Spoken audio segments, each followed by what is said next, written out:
행복하기 좋은 날, 내일이 아닌 바로 오늘. 저는 남에게 부당한 피해를 입기 싫어하는 욕구와 도덕주의적인 가치관이 강합니다.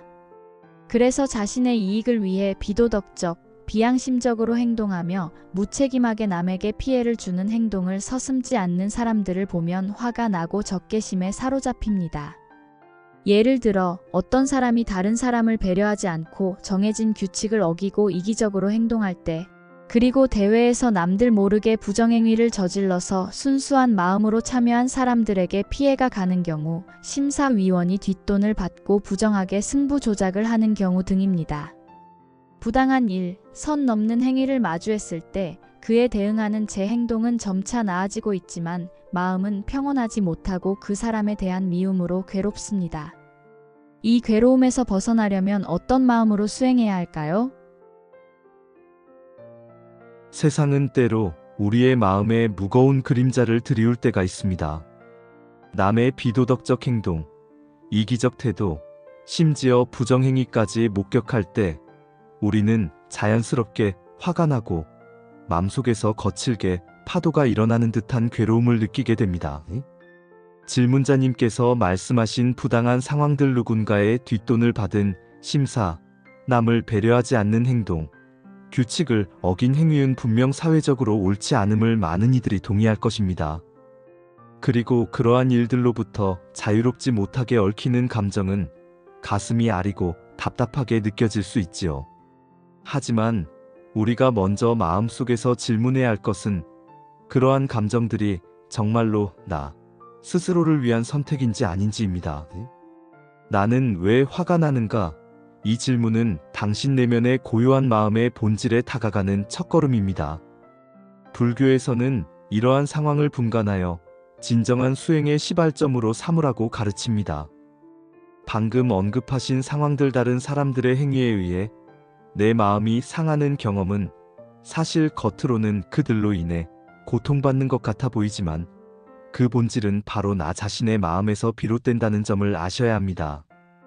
불교에서는 우리가 느끼는 감정과 분노가 외부 요인 때문이 아니라 나의 반응이 원인이라고 봅니다. 이 점을 깨달으면 우리는 스스로 괴로움을 해소할 열쇠를 찾게 됩니다. 한 수행자 스님께서 말씀하시길, 달이 떴다고 해서 슬프고 구름이 지나간다고 해서 화가 나는 것은 외부의 문제가 아니라 내 마음의 문제라고 하셨습니다. 세상과 주변 사람들은 스스로 돌아가는 법을 가지고 있습니다. 누가 부정한 일을 저질렀다면 그건 역시 그의 본인의 원인과 결과, 인과에 의해 작용하는 삶의 일부일 뿐입니다. 그러므로 내가 해야 할 일은 그 일에 대해 화로 반응하는 것이 아니라 나의 마음을 돌아보고 어떻게 반응할지 스스로를 점검하는 것입니다. 우리는 심판자가 아닌 관찰자가 되어야 합니다. 심판자를 자처하는 것은 나 자신을 괴롭힐 뿐입니다. 과거 불교 경전 법구경에서도 이러한 상황을 두고 부처님께서 말씀하셨습니다. 미움은 미움으로 멈추지 않는다. 오직 사랑으로 멈출 수 있다. 이는 단순히 감정으로 동요하지 말라는 뜻을 넘어 자비와 지혜로 대응하라는 가르침입니다. 규칙을 어긴 사람이 있을 때 그를 응징하거나 미워하는 것이 아니라 이해를 통해 마음의 고요를 유지해야 한다는 뜻이지요. 하지만 자비의 마음이 타인을 보기 위한 도구에서 시작하지는 않습니다. 그것은 바로 나 자신을 돌아보고 먼저 나를 이해하고 용서하는 데서 시작됩니다. 이제 질문자님께 한 가지 조언을 드리고자 합니다. 분노는 이해되지 않는 현상을 대하는 마음의 혼란스러움에서 옵니다. 부정한 일을 보고도 그것을 대응하지 않는 것은 무관심이라 오해될 수 있지만 올바른 대처는 오히려 화나 분노 없이 침착하게 내 마음의 평정을 유지하며 이루어져야 합니다.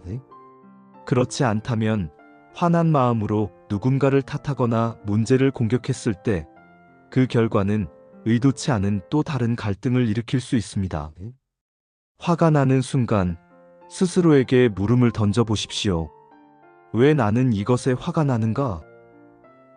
이 질문은 단순한 호기심에 그쳐선 안 됩니다. 상황을 자세히 관찰해 보세요. 이기적으로 규칙을 무시하는 이를 본 순간 당신이 느꼈던 감정, 그것은 무엇인가요? 아마도 내가 정의롭게 살고자 하는 굳은 마음에서 비롯된 것일 가능성이 큽니다. 하지만 거기서 조금 더 깊이 들어가야 합니다. 당신이 화를 내며 괴로워하는 대상은 말 그대로 그 대상의 행동이지 그 사람 자체가 아닐 것입니다. 수행자로서 중요한 것은 행위와 본질을 분리하여 바라보는 능력입니다. 자연의 모든 현상은 우리 뜻대로 움직이지 않습니다. 사람도 마찬가지입니다. 어쩔 수 없는 것을 받아들이는 연습은 우리가 평온함을 유지하는 첫걸음이 됩니다. 규칙을 어기는 사람, 부정한 행동을 하는 이는 항상 우리 주위를 맴돌 것입니다. 그렇다고 그 마음을 함께 동요시키는 것이 최선일까요? 아닙니다. 화가 난다면 온전히 이것은 내가 선택해서 가지는 감정이라는 사실을 받아들이고 그것을 천천히 흘려보내야 합니다. 다음 명상 방법을 제안드립니다. 편안히 자세를 잡고 눈을 감으세요. 깊은 호흡을 하며 마음을 안정시킵니다.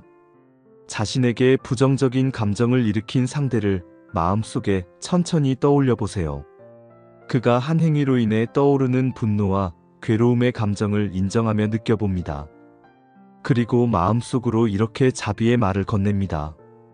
그대가 평화롭기를, 화를 벗어나기를. 감정을 강제로 조절하려 하지 마세요. 오히려 그것이 저항이 됩니다. 그저 그와 내 감정 사이 공간을 만들어주는 연습이라고 생각해 보세요.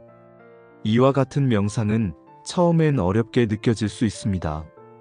그러나 점차 마음이 평정되는 체험과 더불어 상대에 대한 연민의 시선으로 전환될 가능성을 키울 수 있습니다.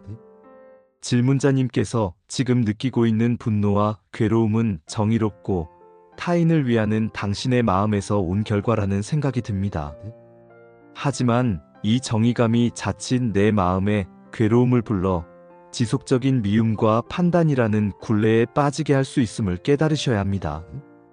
불교는 우리에게 진정한 평화는 외부가 아니라 내부에서 시작된다는 진리를 알려줍니다. 세상의 부조리를 바꾸는 것은 어렵지만 내 마음은 바꿀 수 있습니다. 이는 수행의 힘이고 이를 통해 우리는 먼저 자유를 얻게 됩니다. 스스로의 괴로움에서 조금 더 자유로워지시기를 바랍니다. 질문자님, 당신 내면의 고요와 평화가 더욱 깃들기를 기원합니다. 혹시 다른 사람에게 말하기 힘든 고민이 있으신가요?